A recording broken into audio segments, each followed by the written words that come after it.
Your praise keeps overflowing. దేవా, ఒకప్పుడు నేను అట్లుండేదాన్ని, ఒకప్పుడు నేను అట్లుండేవాడిని, కానీ ఈరోజు ఎంత హెచ్చించావు. అందుకని తను కన్నీటితోటి ఆయన పాదాలు తుడుస్తున్నప్పుడు పక్కన ఉన్న వాళ్ళకి మండిందంట.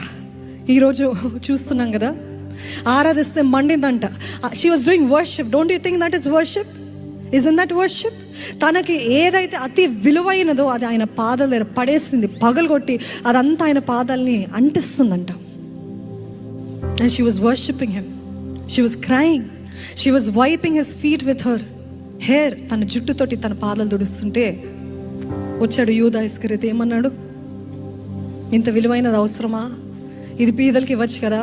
ఈరోజు మనకి చెప్తున్నట్టు అది మీరు చేయొచ్చు కదా, అట్లా చేయొచ్చు కదా, బీదలకి ఇవ్వచ్చు కదా, ఇక్కడికి అపేద సేవకులకి ఇవ్వచ్చు అని పలుమాటలు అంటారు కదా. బట్ గాడ్ ఇస్ సెయింగ్, ఆవిడని నేను ఎంత పాపపు స్థితిని విడిపించానో తనకి తెలుసు కాబట్టి షీ ఈజ్ వర్షిపింగ్.